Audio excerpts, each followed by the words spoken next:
கடவுள் இந்த உலகத்தை படைச்சுட்டு அதுக்கப்புறமும் கொஞ்ச நாள் இங்கேயே தங்கியிருந்தாராம். அப்போ தான் அவருக்கு ஒரு உண்மை புரிஞ்சுதான், இந்த உலகத்தில் தங்கி இருக்கிறது எவ்வளவு இடைஞ்சல்னு. தினமும் மனிதர்கள் தேடி வந்து ஏதாவது புகார் சொல்லிக்கிட்டே இருந்தாங்களாம். எனக்கு அது வேணும் இது வேணும்னு கேட்டுக்கிட்டே இருந்தாங்களாம். சில பேர் வந்தாங்க, நாங்கள் வந்து விவசாயம் பண்ணுறோம், தண்ணி இல்லாமல் பயிர் காயுது, எங்களுக்கு மழை வேணும் அப்படின்னாங்க. அவங்க போனதும் அதுக்கப்புறம் சில பேர் வந்தாங்க, நாங்கள் வந்து மண்பானை செய்கிறவங்க, நிறைய பானை செஞ்சு வச்சுருக்குறோம், மழை பெஞ்சால் எல்லாம் கரைஞ்சி வீணாக போயிடும், அதனால் இன்றைக்கி மழை பெய்யக்கூடாதுன்னாங்க. கடவுள் பார்த்தார், அவருக்கு என்ன பண்ணுறதுன்னே தெரியல, ஏகப்பட்ட குழப்பம், தலையை பிச்சுக்கலாம் போல் இருந்தது, கிட்டத்தட்ட பைத்தியம் பிடிக்கிற அளவுக்கு ஆயிட்டுது. எல்லாருடைய ஆசைகளையும் அவரால் நிறைவேற்ற முடியல, ஏன்னா ஒன்றுக்கு ஒன்று முரண்பாடாக இருந்தது. ஒரு நாள் தன்னுடைய அமைச்சரவையை கூட்டி ஆலோசனை கேட்டார். என்ன செய்யலாம்னு சொல்லுங்கன்னார். இது என்ன பிரமாதம், பேசாமல் இமயமலை அடிவாரத்தில் போய் உட்காந்துங்க, யாரும் தொந்தரவு பண்ண மாட்டாங்கன்னாங்க. அங்கேயும் மனிதர்கள் வர ஆரம்பிச்சுருவாங்களேன்னார் கடவுள். சரி அப்படின்னா சந்திரனில் போயிருந்துக்கலாமேன்னாங்க. அங்கேயும் மனுஷன் குடி வர போகிறான் அப்படின்னார் கடவுள். வெகு தூரத்துக்கு அப்பால் உள்ள நட்சத்திர மண்டலத்துக்கு போயிடலான்னாங்க. இதெல்லாம் நிரந்தர தீர்வாகாது, நிரந்தரமாக இந்த மனிதனுடைய தொல்லையிலேருந்து நான் விடுபடணும், அதுக்கு ஏதாவது வழி சொல்லுங்கன்னார் கடவுள். ஒரு வயசான ஆள் வந்தார். கடவுளுக்கு காதோட காதாக ஒரு வழியை சொன்னார். கடவுளுக்கு முகம் மலர்ந்தது. அதுதான் சரி, அப்படியே செஞ்சுடலான்னார். அந்த ஆள் சொன்ன ரகசியம் என்ன தெரியுமா? மனிதனால் அடைய முடியாத ஒரு இடம் இருக்குது, அது வேற எங்கேயும் இல்லை, அவனுக்கு உள்ளே இருக்குது, அங்கே போய் மறைஞ்சுங்க, அதுக்கப்புறம் மனிதர்களால் உங்களுக்கு தொந்தரவு இருக்காதுன்னார். மனிதன் நினைக்காத இடம் அதுதான். அதாவது உள்ளுக்குள்ளே இருக்கிற உண்மையை புரிஞ்சிக்காம வெளியில் எங்கேயோ அது இருக்கிறதாக நினச்சி வரட்டிக்கிட்டு அலையிறான் மனுஷன். உள்ளே இருக்கிற உண்மை புரிஞ்சா நாம் தன்னம்பிக்கையோடு தலை நிமிர்ந்து வாழலாம். வேடிக்கையாக ஒரு கதை சொல்லுவாங்க, இதை பாருங்கள், நம்ம பையன் எங்கே பணம் வச்சாலும் எடுத்து விட்றான், என்ன பண்ணுறதுன்னாங்க அம்மா. அப்பா கொஞ்சம் நேரம் யோசனை பண்ணார். அதுக்கப்புறம் சொன்னார், அவன் கண்ணில் படாத இடமா, நம்ம வீட்டில் இருக்கிறது ஒரே இடம்தான், அங்கே பணத்தை வை திருட்டு போகாதுன்னார். அது எந்த இடம்னு கேட்டாங்க. அதுதான் அவன் பாட புஸ்தகம், அதில் வச்சிரு, அவன் தொடவே மாட்டான், பாட புத்தகத்தை தொடாமல் பரீட்சையில் வெற்றி பெற முடியாது அப்படிங்கிறத புரிஞ்சுக்கணும். உள்ளே இருக்கிற உண்மையை தொடாமல் வாழ்க்கையில் வெற்றி பெற முடியாது. அதனால் உண்மையை புரிஞ்சுக்கிட்டா வாழ்க்கையில் வெற்றி நிச்சயம். வாழ்க்கையில் ரொம்பவும் அடிபட்டு அல்லல் போட்டுக்கிட்டு இருக்கிற ஒருத்தர் வந்தார். மனசு ரொம்பவும் நொந்து போய் பேசினார். இந்த உலகத்தில் மனுஷனாக பிறந்ததை விட மாடாக பிறந்திருக்கலாம் சார் அப்படின்னார். திடீர்னு வந்து என்கிட்ட இப்படி சொன்னால் அதுக்கு நான் என்னங்க பண்ண முடியும் அப்படின்னேன். உங்ககிட்ட வரணும்னு தோணுச்சு, அதனால் வந்தேன் அப்படின்னார். சரிங்க, இப்படி ஒரு யோசனை வந்ததுக்கு என்ன காரணம் அப்படின்னு சொல்லி அவர்கிட்ட கேட்டேன். அதுக்கு அவர் சொன்னார், என் பையனுக்கு வேலை தேடுறேன் கிடைக்கல, பொண்ணுக்கு மாப்பிள்ளை தேடுறேன் கிடைக்கல, வீடு கட்டுறதுக்கு கடன் கேட்குறேன் கிடைக்கல, மாடாக பிறந்திருந்தா இது மாதிரி கவலையெல்லாம் கிடையாதுல்ல, பேசாமல் வைக்கோலை தின்னுக்கிட்டு அசை போட்டுக்கிட்டே கடந்து விடலாமே அப்படின்னார் அலட்சியமாக. அதுக்கப்புறம் தான் அவர் சொன்ன கருத்தை நானும் கொஞ்சம் அசை போட ஆரம்பித்தேன் மனசுக்குள்ளே. இப்போது இயற்கையை பொறுத்த வரைக்கும் அது நாம் எல்லாரும் மகிழ்ச்சியாக வாழணும் அப்படின்னு தான் விரும்புது. விலங்குகள், பறவைகள், தாவரங்கள், அப்புறம் மற்ற உயிரினங்கள் எல்லாமும் நல்லபடியாக இருக்கணும் அப்படிங்கிறது தான் இயற்கையோட விருப்பம். அதில் ஒன்றும் சந்தேகம் இல்லை. இயற்கையோட அமைப்பை கொஞ்சம் கவனித்து பார்த்தா அதை நாம் நல்லா புரிஞ்சுக்கலாம். இருந்தாலும் இந்த ஆள் சொன்னதை கேட்ட பிறகு தான் ஒரு முக்கியமான வேறுபாடு புரிஞ்சுது. அதாவது இந்த உலகத்தில் உள்ள முக்கியமான பிரச்சனைகள் 6. அந்த 6 பிரச்சனைகளும் ஆடு மாடுகளுக்கு கிடையாது, மரம் செடி கொடிகளுக்கு கிடையாது. ஆனால் மனுஷன் அந்த 6 பிரச்சனைகளையும் சந்திக்க வேண்டியிருக்கு. சரி, அந்த 6 பிரச்சனைகள் என்னென்ன தெரியுமா? முதல்ல இந்த ஆடு மாடுலாம் நமக்குன்னு சொந்தமாக ஒரு வீடு இல்லையே அப்படின்னு கவலைப்பட்டுக்கிட்டு இருக்கிறதில்ல. ஆனால் மனிதனுக்கு வீடு தேவைப்படுது. இது ஒரு வித்தியாசம். இப்போ 2வது பிரச்சனை என்னென்னா ஆடை பிரச்சனை. ஒரு கோழியோ சேவலோ நாம் போட்டுக்கிறதுக்கு ஒரு சட்டை இல்லையே அப்படின்னு கவலைப்படுறதில்ல. ஆனால் மனுஷனுக்கு அந்த கவலை உண்டு. சரி, இப்போ 3வது என்னன்னு பார்த்தா கல்வி பிரச்சனை. ஒரு பசுமாடு கவலையோடு நின்றுக்கிட்டு இருக்கு அப்படின்னு வச்சுக்குவோம். நீங்கள் அதுக்கிட்ட போய், ஏன் பசுமாடை கவலையோடு நின்றுக்கிட்டு இருக்கிற அப்படின்னு கேட்குறீங்க. என் கண்ணுக்குட்டிக்கு எல்கேஜியில் இடம் கிடைக்கல, டொனேஷன் கொடுக்கறதுக்கு கையில் பணமும் கிடையாது, சிபாரிசுக்கு யாரை பிடிக்கிறதுன்னு தெரியல, இப்படியா சொல்லிக்கிட்டு இருக்கோம். அதுக்கு அந்த கவலையெல்லாம் கிடையாது. ஆனால் மனிதனுக்கு அந்த கவலை உண்டு. 4வது என்னன்னு பார்த்தீங்கன்னா வேலை வாய்ப்பு பிரச்சனை. வேலை கிடைக்கலையே அப்படின்னு வேப்ப மரம் கவலைப்படுறதில்ல, ஆனால் மனுஷன் கவலைப்படுறான். 5வது என்னன்னு பார்த்தா கல்யாண பிரச்சனை. எருமை மாடு பசு மாடு எல்லாம் பொண்ணுக்கு மாப்பிள்ளை தேடிக்கிட்டாலே இது பேப்பரில் மணமகன் தேவை அப்படின்னு விளம்பரமாக கொடுக்குது, அதெல்லாம் கிடையாது. 6வது என்னன்னு பார்த்தீங்கன்னா பணம் சம்பந்தமான பிரச்சனை.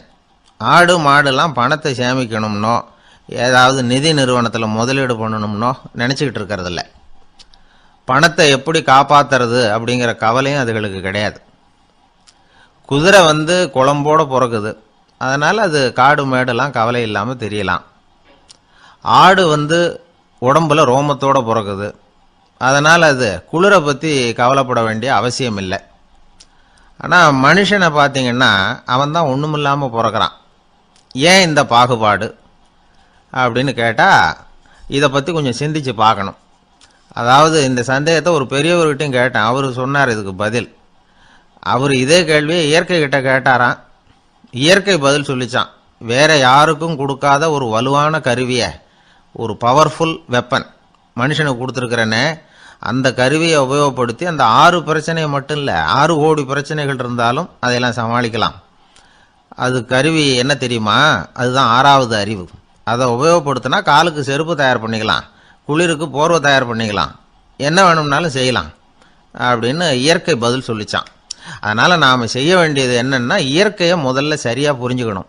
இயற்கையின் படைப்பையே நாம் சரியாக புரிஞ்சுக்கிறது இல்லையே, அதுதான் வேதனை. இந்த கதையை கேளுங்க.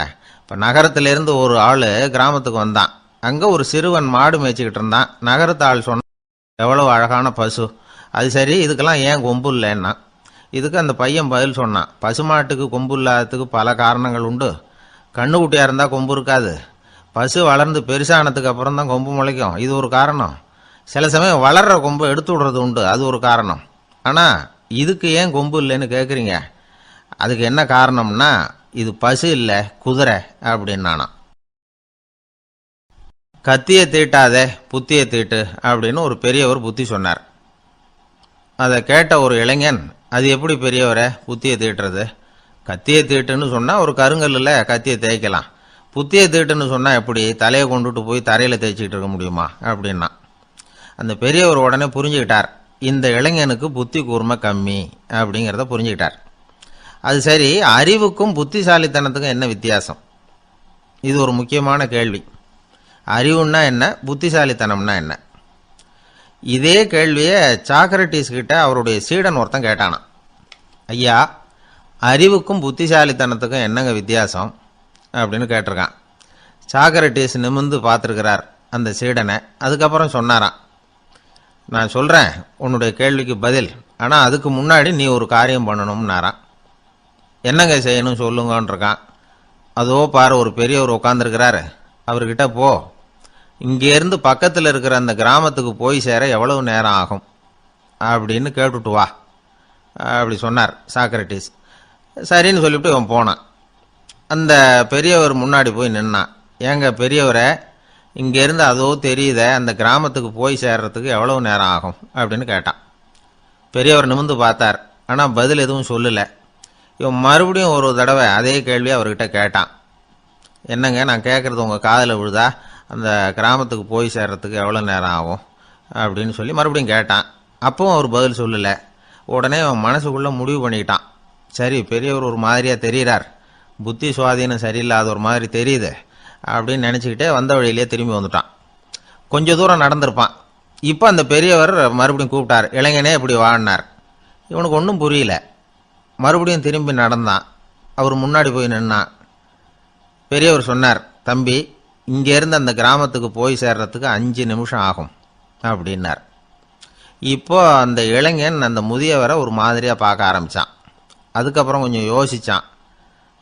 பிறகு அவர்கிட்டே கேட்டுட்டான், ஏங்க பெரியவரை, இதே பதிலை அப்போவே என்கிட்ட சொல்லியிருக்கலாமே, என்னை திரும்பி போன்னு சொல்லிவிட்டு பாதி தூரம் போனதுக்கப்புறம் மறுபடியும் கூப்பிட்டு அதுக்கப்புறம் இப்படி சொல்கிறீங்களே, இது நியாயமா அப்படின்னா. பெரியவர் சிரித்தார்.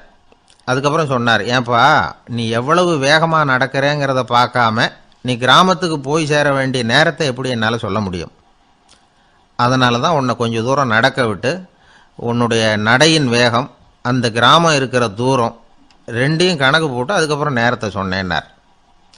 சீடன் தலை குனிந்தான். அப்படியே திரும்பி சாக்ரட்டிஸ் முன்னாடி நின்னான். சாக்ரட்டிஸ் இப்போ சொல்றார், தம்பி அதுக்கு பேர் தான் புத்திசாலித்தனம். இந்த அறிவு கூர்மை எல்லா இளைஞர்களுக்கும் வரணும் அப்படிங்கிறதுக்காகத்தான் கத்தியை தீட்டாத புத்தியை தீட்டு அப்படின்னு பெரியவங்கள்லாம் சொல்லிட்டு இருக்கிறாங்க. புத்தியை தீட்டுறவங்கெல்லாம் வாழ்க்கையில் அறிவாளியாராங்க, தீட்டாதவங்க கோமாளியாராங்க. இதுதான் இன்னைக்கு நடக்கிறது. அதனால அறிவு கூர்மைங்கிறது வேற. இந்த காலத்து ஆசாமி ஒருத்தர் இன்னொருத்தரை பார்த்து கேட்டார், ஏங்க ஒரு விமானம் இங்கேருந்து புறப்பட்டு 2 மணி நேரத்தில் மதுரைக்கு போய் சேருது. நல்லா கவனிங்க, ஒரு விமானம் இங்கேருந்து புறப்பட்டு 2 மணி நேரத்தில் மதுரைக்கு போய் சேருது அப்படின்னா என்னோட வயசு என்னன்னு கேட்டார். இவர் கேட்கறதுல ஏதாவது அர்த்தம் இருக்கா? அதாவது இங்கேருந்து புறப்பட்டு 2 மணி நேரம் ஆகுது மதுரைக்கு போகிறதுக்கு, அப்படின்னா என் வயசு என்னன்னு கேட்குறாரே. இதை கேட்ட உடனே அவர் பதில் சொன்னார், அப்படின்னா உங்களோட வயசு 20 அப்படின்னார். எப்படிங்க அவ்வளவு கரெக்டாக சொன்னீங்க அப்படின்னு கேட்டார். வேற ஒன்றும் இல்லை, எங்கள் பக்கத்து வீட்டில் ஒரு முழு பைத்தியம் இருக்கு, அதோட வயசு 40, அப்படின்னா உன் வயசு 20 தான் இருக்கணும் அப்படின்னார். அரை பைத்தியம்னு முடிவு பண்ணிக்கிட்டார். அதனால் வாழ்க்கையில் அறிவு கூர்மைங்கிறது ரொம்ப அவசியம். அந்த புத்திசாலித்தனம் இருக்கிறவங்க வாழ்க்கையில் வெற்றி பெறுவது நிச்சயம். ஒருத்தன் சாலை ஓரமாக அழுதுகிட்டு உட்காந்துருந்தான். பிச்சை எடுத்து சாப்பிட்ற ஒருத்தன் அந்த பக்கமாக வந்தான். இவனை பார்த்தான். ஏன் அழுதுகிட்டு உட்காந்துருக்கிற, என்னாச்சு உனக்கு அப்படின்னு கேட்டான். அதுக்கு இவன் சொன்னான், என்கிட்ட ஒன்றுமே இல்லை, நான் இந்த உலகத்தில் இருந்து என்ன பிரயோஜனம், அதனால தான் அழுதுகிட்டு இருக்கிறேன் அப்படின்னா. உன்கிட்ட மறைஞ்சிருக்கிற புதையல் என் கண்ணுக்கு நல்லா தெரியுது, அது உனக்கு புரியல, அதனால தான் அழுதுகிட்டு இருக்கிற அப்படின்னா. என்னது புதையல் இருக்குதா, உன் கண்ணுக்கு தெரியுதா அப்படின்னு கேட்டான். ஆமாம் எனக்கு தெரியுது, அந்த புதையலை நீ விற்கிறதுக்கு தயாராக இருக்கிறியா அப்படின்னு கேட்டான் இவன். இதை கேட்டதும் அந்த இளைஞனுக்கு ரொம்ப ஆச்சரியமாக போச்சு. என்னது இப்படி கேட்குறானே அப்படின்னு. என்கிட்ட ஒரு காசு கூட இல்லையே, அப்படி இருக்கிறப்போ புதையல் எங்கேருந்து வந்தது அப்படின்னா. இந்த நேரத்தில் அந்த பிச்சைக்காரன் சிரித்தான். இப்படி தான் இந்த உலகத்தில் எல்லாரும் சொல்லிகிட்டு இருக்கிறாங்க, என்கிட்ட ஒன்றுமே இல்லை ஒன்றுமே இல்லைன்னு சொல்லி.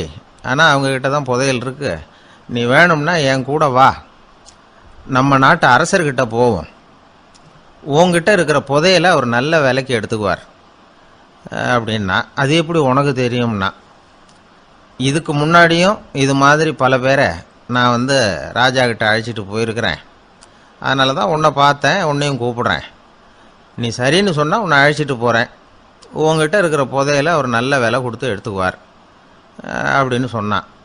இவன் இப்படி சொல்கிறதும் அந்த இளைஞனுக்கு ஒன்றுமே புரியல. இது என்னது இந்த ஆள் இப்படி சொல்லிகிட்டு இருக்கிறான், நம்மக்கிட்ட என்ன இருக்குது, அதுவும் இல்லாமல் இவனே பிச்சை எடுத்து சாப்பிட்டுக்கிட்டு இருக்கிறான், இவன் போய் நம்மளை ராஜா கிட்ட அழைச்சிட்டு போகிறதா போகிறேங்கிறானே என்ன அப்படின்னு சொல்லி அவன் யோசனை பண்ணான். என்ன யோசிக்கிற, உனக்கு பணம் வேணும்னா என்னோட வா அப்படின்னா. இளைஞன் ஒரு முடிவுக்கு வந்தான். சரி, இங்கேயே உட்காந்துக்கிட்டு இருக்கிறத விட அங்கேயாவது போய் பார்ப்போமே, இங்கே அழுதுட்டு உட்காந்துருக்கிறதுல என்ன பிரயோஜனம், ஏதோ கூப்பிட்றான் போய் பார்த்துட்டு வருவோமே அப்படின்னு சொல்லி அவன் கூட புறப்பட்டான். பிச்சைக்காரன் முன்னாடி போயிட்டே இருக்கிறான், இந்த இளைஞன் பின்னாடி நடந்து போயிட்டுருக்கான். 2 பேரும் அரண்மனையை நோக்கி போகிறாங்க. பாதி வழி போயிருப்பாங்க.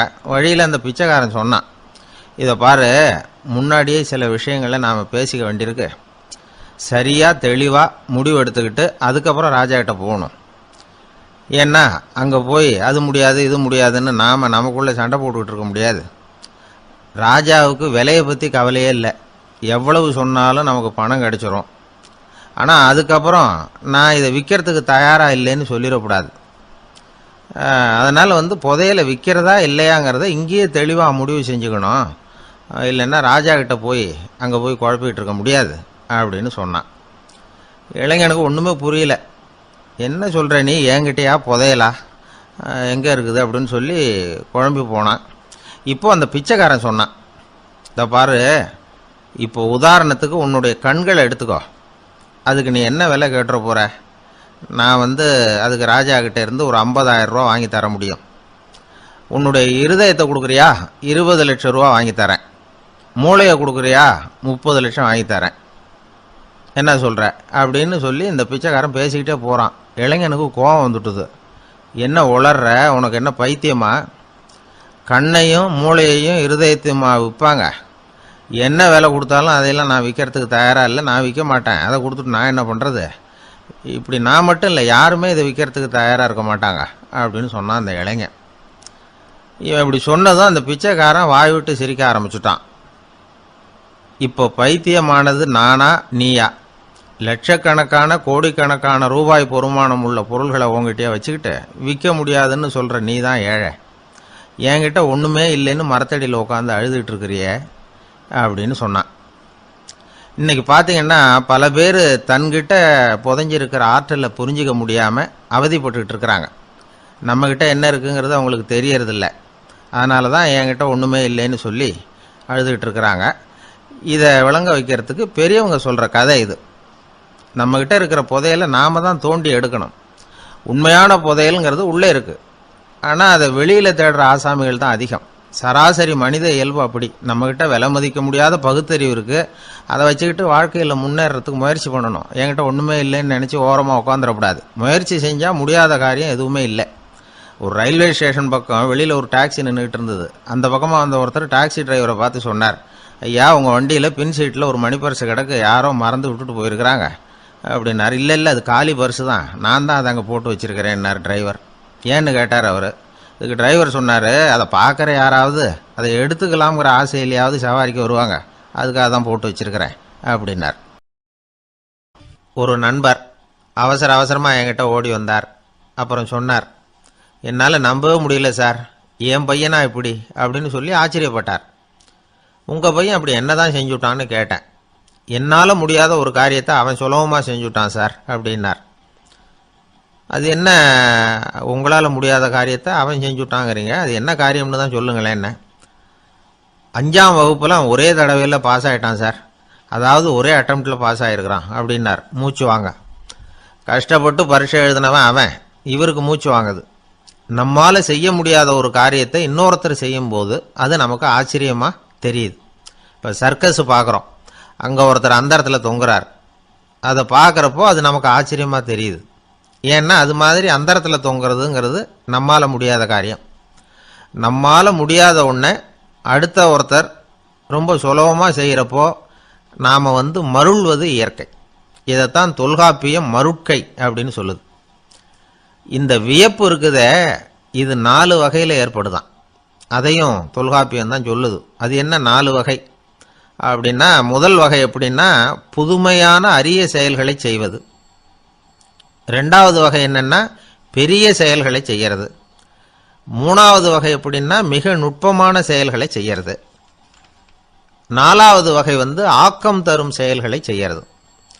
புதுமை, பெருமை, சிறுமை, ஆக்கமோடு மதினம் சாலா மருட்கை 4 அப்படிங்கிறது தொல்காப்பியம். இன்னைக்கு விஞ்ஞானம் புதுசாக எதையோ கண்டுபிடிச்சிக்கிட்டு இருக்குது.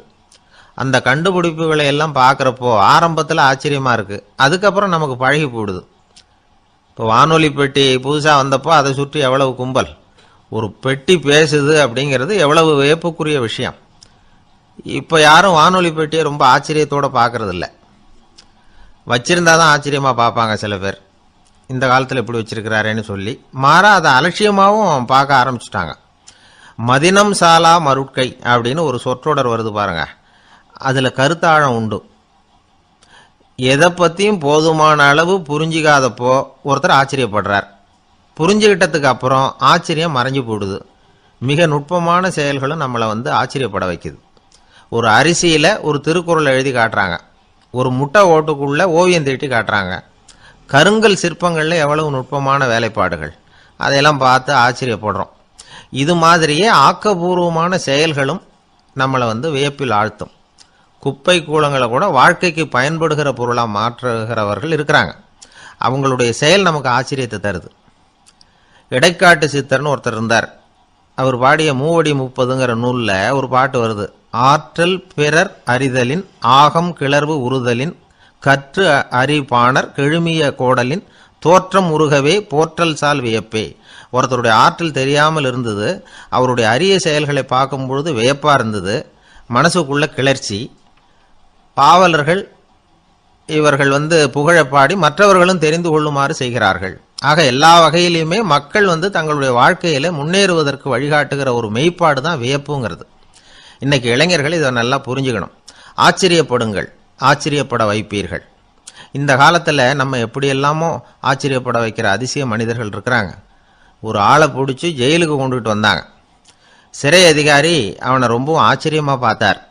இவன் கேட்டான், ஏன் சார் அப்படி பார்க்குறீங்க, நான் இப்போ இங்கே வந்தது உங்களுக்கு ஆச்சரியமாக இருக்கா அப்படின்னு கேட்டான். இதுக்கு சிறை அதிகாரி சொன்னார், நீ இப்போ இங்கே வந்ததில் எனக்கு ஒன்றும் ஆச்சரியம் இல்லைப்பா, ஏற்கனவே நீ இங்கேருந்து விடுதலை ஆகி போய் 6 மாதம் ஆச்சு, இவ்வளவு லேட்டாக திரும்பி வர்றியா, அதுதான் எனக்கு ஆச்சரியம் அப்படின்னாராம். இது ஒரு வகையான ஆச்சரியம். ஆனால் வாழ்க்கையில் வியப்புங்கிறது ஒரு தேவைப்படுகிற மெய்ப்பாடு. ஆச்சரியப்படுவோம், ஆச்சரியப்பட வைப்போம். அப்படி இந்த உண்மையை புரிந்து கொண்டோம்னா நம்ம வாழ்க்கையில் வெற்றி நிச்சயம். ஒரு சின்ன பையன் என்னை தேடிட்டு ஓடி வந்தான். ஒரு கதை சொல்லுங்கன்னா, சொந்தமாக எதுவும் தெரியாதேன்னு. உங்களுக்கு சொந்தமாக எதுவும் தெரியாதுன்னு எனக்கும் தெரியும் அப்படின்னா. இந்த பையன் அடிக்கடி என்கிட்ட கதை கேட்குறவன், அதனால் என்னோட ரகசியம்லாம் அவனுக்கு அத்துப்படி. அதனால தான் அவ்வளவு தெளிவாக அடிச்சு விட்றான். சரி, இப்போ என்ன செய்யலாம்னு, பழைய கதை ஏதாவது ஒன்று சொல்லுங்களேன்னா. உனக்கு கிருஷ்ணதேவராயரை தெரியுமான்னு. அவர்கிட்ட நேரில் பழக்கம் இல்லை, ஆனால் அவரை பற்றி புஸ்தகத்தில் படிச்சிருக்கேன்னா. சரி, இவங்கிட்ட மேற்கொண்டு பேச்சு கொடுத்தா நம்மளை ஒரு மாதிரி ஆக்கி விடுவான் அப்படிங்கிறத யூகம் பண்ணிக்கிட்டு அவனை உட்கார வச்சு கடைசி வரைக்கும் குறுக்க பேசக்கூடாது அப்படின்னு ஒரு கண்டிஷனையும் போட்டுட்டு அந்த கதையை சொன்னேன். ஒரு சமயம் கிருஷ்ணதேவராயர் சமஸ்தானத்துக்கு ஒரு பெரிய வித்வான் சேர்ந்தாராம். என்னோட போட்டி போடுறதுக்கு இந்த ஊரில் யாராவது இருக்கீங்களா அப்படின்னு சவால் விட்டாராம். அந்த ஊரில் இருந்த பெரிய பெரிய வித்வான்லாம் இது ஏதுனா வம்பா போச்சுன்னு நினைக்க ஆரம்பிச்சிட்டாங்க. யாரும் அந்த ஆளோட போட்டி போடுறதுக்கு தயாராக இல்லை. எல்லாரும் நடுங்கிக்கிட்டு இருக்கிறாங்க. அந்த நேரத்தில் ஒருத்தன் மட்டும் தைரியமாக முன்னுக்கு வந்தான். அது யாருன்னா தெனாலிராமன். அந்த சமஸ்தானத்தில் விகட கவி அவன். என்ன அனுப்புங்க போட்டிக்கு, நான் ஜெயிச்சு காட்டுறேன்னா. உனக்கு அவ்வளவு தைரியம் இருக்குதா அப்படின்னு கேட்டாங்க. தைரியம் மட்டும்தான் என்கிட்ட இருக்குது, ஆனால் தைரியம் இருந்தால் அதிர்ஷ்டம் தேடிட்டு வருங்கிறது எனக்கு தெரியும் அப்படின்னா. அடுத்த நாள் போட்டி ஆரம்பமாச்சு. அந்த பெரிய வித்வான் நின்னார். தெனாலிராமன் எதிரில் நின்னான். அந்த வித்வான் ஒரு விரலை காட்டினார். தெனாலிராமன் பதிலுக்கு 2 விரலை காட்டினான். வித்வான் 3 விரலை காட்டினார். இவன் உடனே 4 விரலை காட்டினான். உடனே 5 விரலை காட்டினார் அவர். தெனாலிராமன் உடனே தன்னுடைய கை முஷ்டியை காட்டினான், கையை மூடி காட்டினான். அவ்வளோதான். அந்த பெரிய வித்வான் கிருஷ்ணதேவராயர் காலில் விழுந்தார். நான் தோத்துட்டேன், என் தோல்வியை ஒத்துக்கிறேன் அப்படின்னு சொல்லிவிட்டார். கிருஷ்ணதேவராயர் அவரை தனியாக அழைச்சிட்டு போய் என்ன நடந்ததுன்னு விசாரித்தார். அந்த வித்வான் விளக்கம் கொடுத்தார். ஆண்டவன் ஒருவன் தான் உண்டுங்கிறத விளக்கறதுக்காக நான் ஒரு விரலை காட்டினேன். அப்படி இல்லை, சக்தியை சேர்த்தா சக்தி சிவன் 2 பேர் உண்டுன்னு உங்கள் வித்வான் 2 விரலை காட்டினார். மூர்த்திகள் 3 பேருங்கிறதுக்காக நான் 3 விரலை காட்டினேன். வேதங்கள் 4ன்னு சொல்லி அவர் 4 விரலை காட்டினார். பஞ்சபூதங்கள் 5ன்னு நான் 5 விரலை காட்டினேன். அதையெல்லாம் அடக்கி ஆளணும்னு சொல்லி அவர் கையை மூடி உறுதியாக காட்டினார். அடடா, உங்கள் வித்வானுக்கு எப்பேற்பட்ட அறிவு, அவர் தான் ஜெயிச்சார், நான் தோத்துட்டேன் அப்படின்னார் அவர். அப்படி சொல்லிவிட்டு அவர் போயிட்டார். அதுக்கப்புறம் தெனாலிராமனை கூப்பிட்டு என்னப்பா நடந்தது அப்படின்னு கேட்டாராம். அதுக்கு தெனாலிராமன் விளக்கம் கொடுத்துருக்குறான். அவன் முதல்ல என்னை கொன்னுடுவேன்னு அந்த வித்வான் ஒரு விரலை காட்டினான். உடனே ஒரு 2 கண்ணையும் தோண்டி போடுவேங்கிறதுக்காக நான் 2 விரலை காட்டினேன். உனக்கு நாமம் போட்டுருவேன்னு சொல்லி 3 விரலை காட்டினான். அதை அழிச்சிருவேன்னு 4 விரலை காட்டினேன். உன்னை அரைஞ்சிருவேன்னு அவன் 5 விரலை காட்டினான். நான் உங்களை குத்தி போடுவேன்னு சொல்லி கையை மூடி காட்டினேன் அப்படின்னா. இப்போ பாருங்க, ஜெயிச்சது யார்? தைரியம் மட்டும் இருந்துட்டா அதிர்ஷ்டம் தானா தேடி வருங்கிறது எவ்வளவு உண்மையாக போச்சு. அதனால் நாம் எப்பவும் தைரியமாக இருக்கணும்னு சொல்லிவிட்டு என் எதிரில் கதை கேட்டுட்டு உட்காந்துருந்த சின்ன பையனை பார்த்தேன். அவன் என்னை நிமிர்ந்து பார்த்தான். அவன் தன்னோட கை கால் 2ஐயும் ஒரு மாதிரியாக என் முன்னால் தூக்கி 20 விரலை காட்டினான். எனக்கு ஒன்றும் புரியல. இதுக்கு என்னப்பா அர்த்தம்னு கேட்டேன்.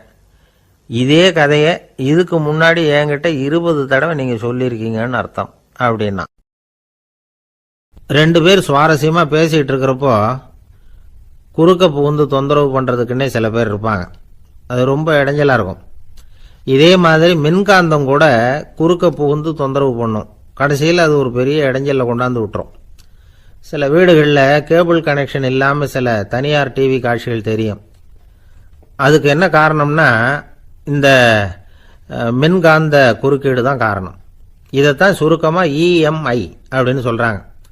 அதாவது எலக்ட்ரோ மேக்னெட்டிக் இன்டர்ஃபியரன்ஸ். இது ஏற்படக்கூடிய இடங்கள் எது எதுன்னு எடுத்துக்கிட்டா அது ஒரு பெரிய பட்டியலாகவே போயிடும்.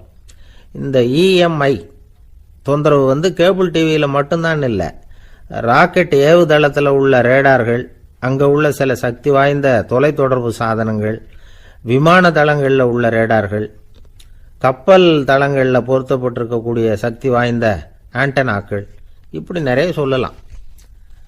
காவல் நிலையங்களில் பயன்படுத்தப்படுகிற வயர்லெஸ் தொடர்பு சாதனங்கள் கூட ஓரளவுக்கு இந்த மின்காந்த அலைகளை வெளியிடும். நம்ம வீட்டில் உட்காந்துக்கிட்டு ரேடியோ கேட்டுக்கிட்டு இருப்போம் அல்லது டிவி பார்த்துக்கிட்டு இருப்போம்.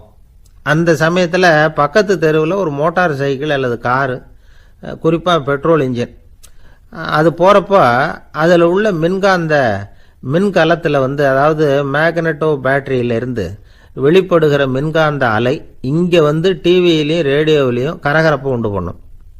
சரி, இது பெருசாக என்ன இடைஞ்சலை உண்டு பண்ணிட போகுது அப்படின்னு நாம் அலட்சியமாக நினைக்கலாம்.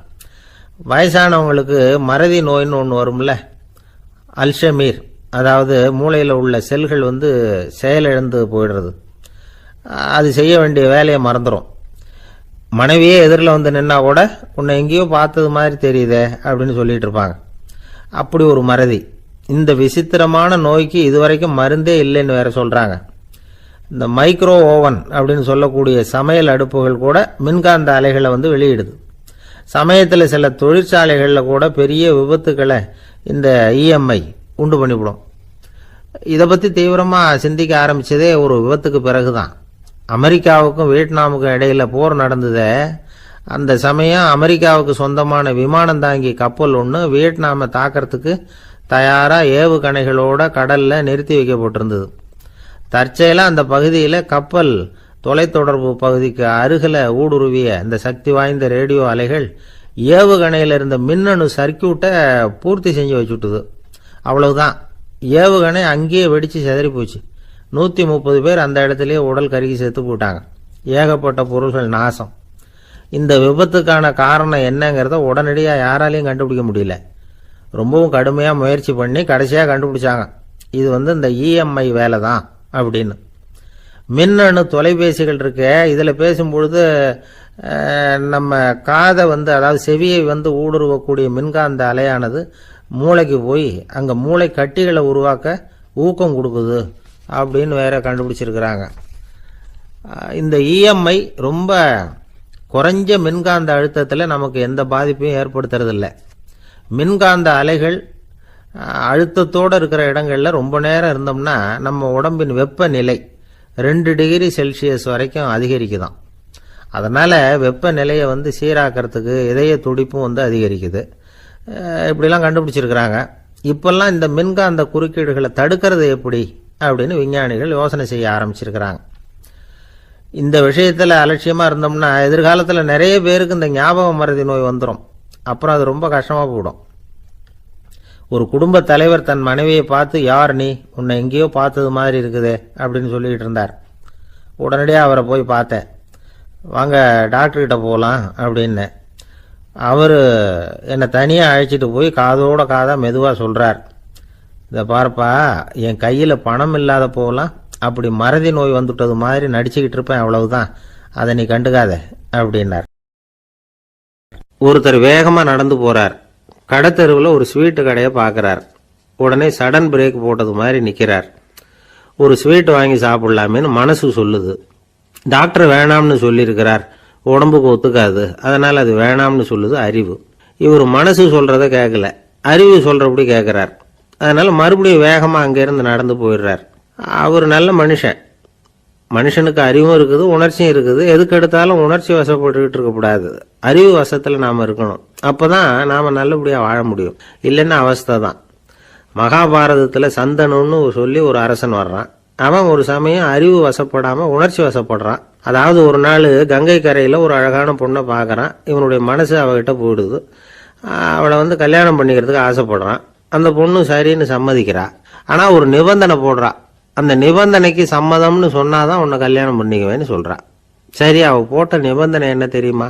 இது மாதிரி நான் உங்க மனசு புண்படுற மாதிரி எந்த காரியம் பண்ணாலும் நீங்க என்ன ஏன்னு கேட்கக்கூடாது, நான் செய்யற காரியத்தை தடுக்கவும் கூடாது. அப்படி நீங்க செஞ்சா அடுத்த கணமே நான் உங்களை பிரிஞ்சு போயிடுவேன். இதுதான் அந்த பொண்ணு போட்ட நிபந்தனை. சந்தன அரசன் இந்த நிபந்தனையை ஒத்துக்கலாமா? இதை அறிவுபூர்வமா யோசிச்சிருந்தா இதுக்கு கட்டுப்பட்டுக்க மாட்டான். இந்த நிபந்தனைக்கு நான் சம்மதிக்க மாட்டேன்னு தான் சொல்லியிருக்கணும். ஆனா அவன் அந்த நேரத்துல உணர்ச்சி வசத்துல இருந்தான். அதனால நீ என்ன சொன்னாலும் சரின்னு ஒத்துக்கிட்டான். அவளை கல்யாணம் பண்ணிக்கிட்டான். இதனால என்ன ஆச்சு? 7 பச்சை இளம் குழந்தைகளை பிறந்த உடனே அவ கங்கையில தூக்கி எறிஞ்சி கொல்லக்கூடிய கோர காட்சியை இவன் ஒண்ணு பின்னாடி ஒன்னா பார்க்க வேண்டியதா போச்சு. கடைசியில 8வது குழந்தை பிறந்ததுன்னு தான் அவனுடைய அறிவு மேலோங்குது. அந்த கொடிய செயலை தடுத்து நிறுத்துறான். அந்த 8வது குழந்தை தான் பின்னாடி பீஷ்மர் ஆகிறார். ஒரு பக்தி பிரசங்கத்துல ஒரு பேச்சாளர் இந்த விஷயத்தை சொல்லிவிட்டு இன்னொரு விஷயமும் சொன்னார். அது என்னன்னா, சந்தனு மன்னன் அறிவுக்கும் உணர்ச்சிக்கும் நடுவில் அகப்பட்டு தவிச்சதுனால அவன் வம்சத்துல வந்த கௌரவர்கள் உணர்ச்சி வசப்பட்டாங்க, பாண்டவர்கள் அறிவு வசப்பட்டாங்க அப்படின்னு சொன்னார். மனுஷனுக்கு உணர்ச்சியை விட அறிவு மேலோங்கி இருக்கணுங்கிறது சரிதான். ஆனால் அந்த அறிவை எப்படி உபயோகப்படுத்துறோம்ங்கிறது முக்கியம். ஒருத்தர் சொன்னார், சார் இன்னைக்கு கோயம்புத்தூர்ல ஒரு கல்யாணம், அதுக்கு நான் போக முடியலேன்னு நினைக்கும் பொழுது மனசுக்கு ரொம்ப வருத்தமா இருக்குது சார் அப்படின்னார். ரொம்ப உணர்ச்சி வசப்பட்டார். அதுக்காக கவலைப்படாதீங்க சார், ஒரு வாழ்த்து தந்தி கொடுத்துருங்களேன் அப்படின்னார் இன்னொருத்தர். அது எப்படி சார் முடியும்னார் அவரு. நான் தானே சார் கல்யாண மாப்பிள்ளை அப்படிங்கிறார் அந்த ஆள். ஒரு ஆளை அடையாளம் கண்டுபிடிக்கணும்னா அதுக்கு சுலபமான வழி என்ன? முகத்தை பார்த்து கண்டுபிடிக்கிறது தான். ஆனா மனுஷன் தப்பு பண்ண ஆரம்பிக்கும் பொழுது அவனை கண்டுபிடிக்கிறதுக்கு வேற வழிகளை தான் கையாள வேண்டியிருக்கு. கைரேகை அதுக்கு ரொம்ப உபயோகப்படுது.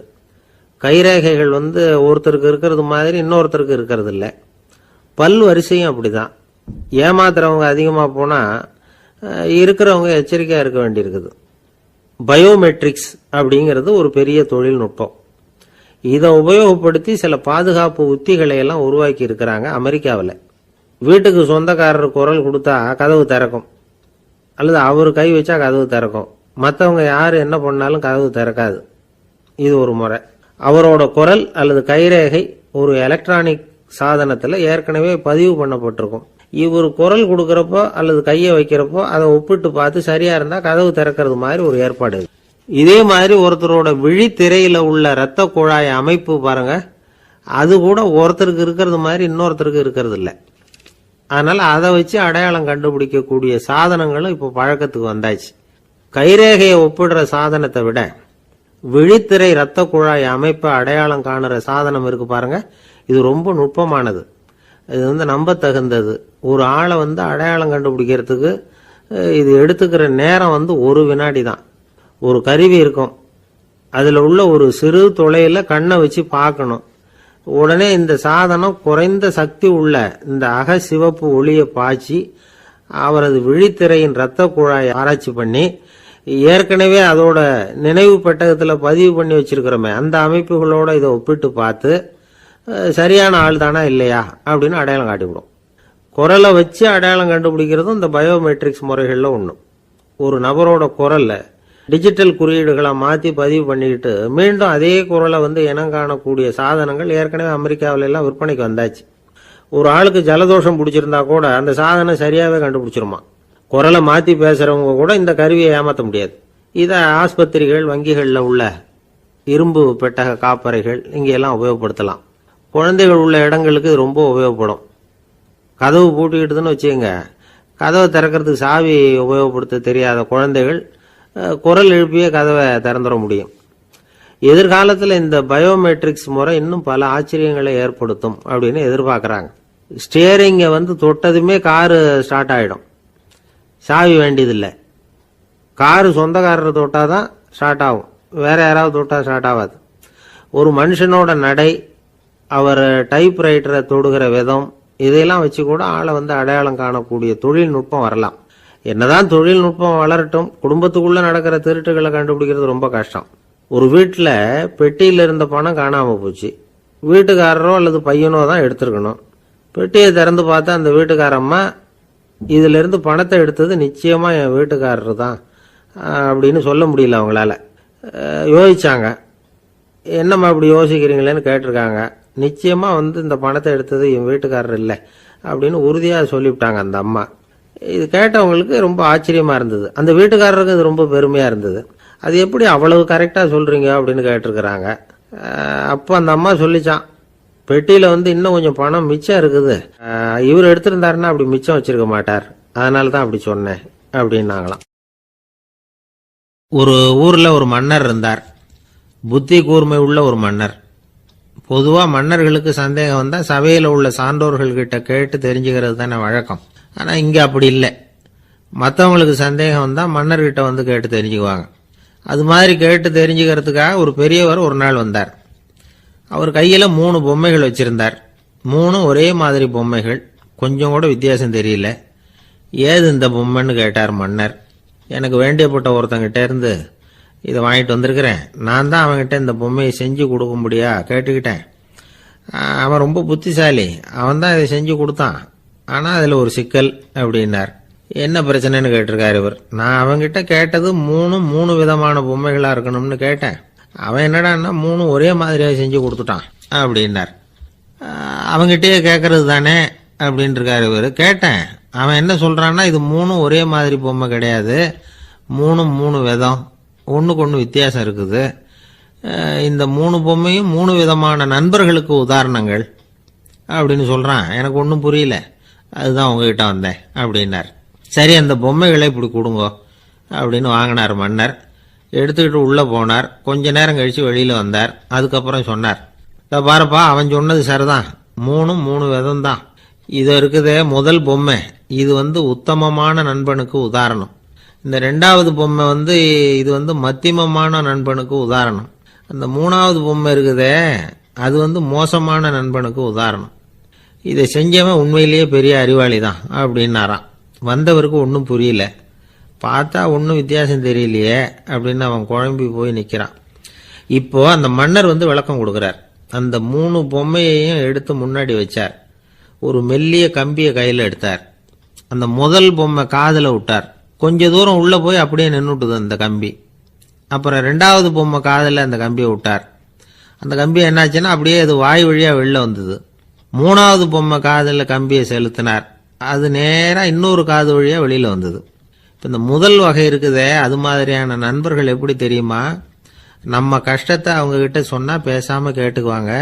வெளியில அதை யாருக்கிட்டையும் சொல்லிட்டு இருக்க மாட்டாங்க. வெளியில தெரியாம நமக்கு உதவி பண்ணுவாங்க. செஞ்சுட்டு அதை நான் தான் செஞ்சேன்னு சொல்லிட்டு இருக்க மாட்டாங்க. அதுதான் கம்பி ஒரு காது வழியா போய் உள்ளேயே நின்றுட்டுது. 2வது பொம்மையில கம்பி என்னாச்சு, ஒரு காது வழியா போய் வாய் வழியா வெளியில வருது. இது மாதிரியான நண்பர்கள்கிட்ட நாம கஷ்டத்தை சொன்னா அதை அவங்க 4 பேர்கிட்ட போய் சொல்லி நமக்காக உதவி கேட்பாங்க. நமக்குன்னு கேட்டு வாங்கி அதை நம்மகிட்ட கொண்டுகிட்டு கொடுப்பாங்க. இவங்க மத்தியமமான நண்பர்கள்.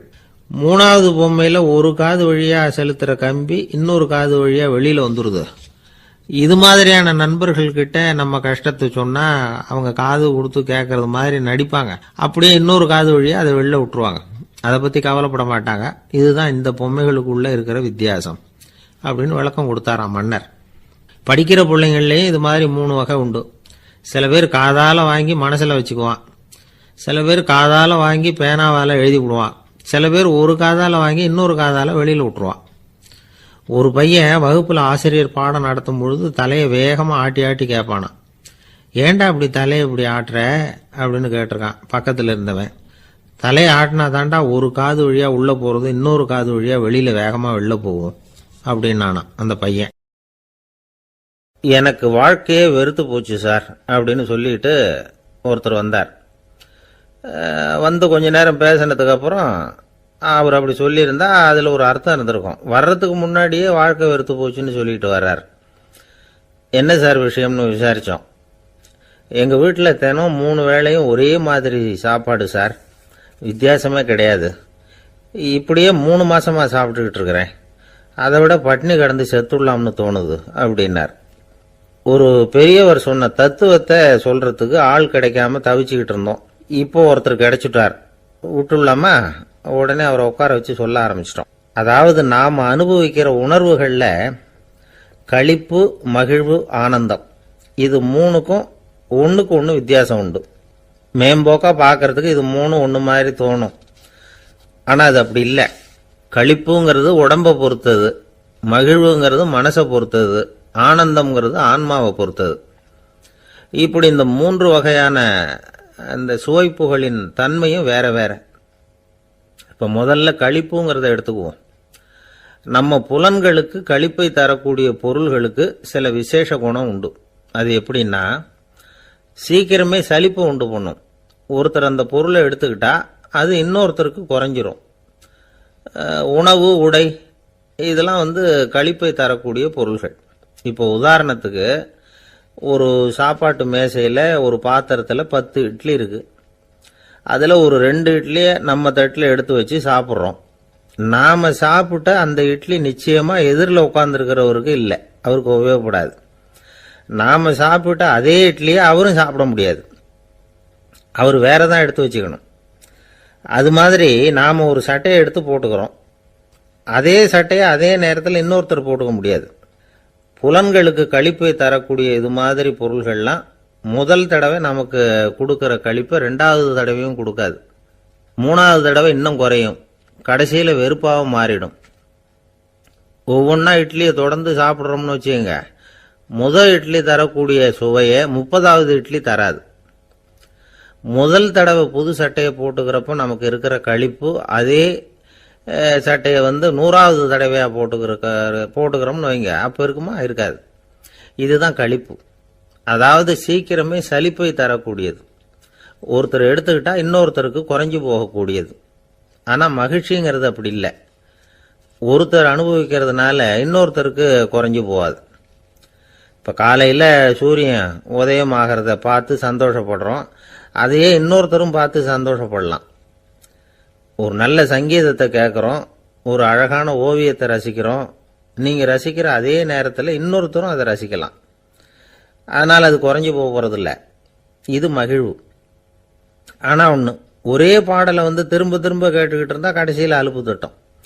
அதாவது மகிழ்வுங்கிறது எப்படின்னா, மற்றவங்களோட பகிர்ந்து கொள்றதுனால குறையாது. ஆனால் ஒரே பொருள் மீண்டும் மீண்டும் அனுபவிப்ப தர்றப்போ முதல்ல மகிழ்வு அதிகரித்து அதுக்கப்புறம் அது மங்கி மறைஞ்சு போயிடும்.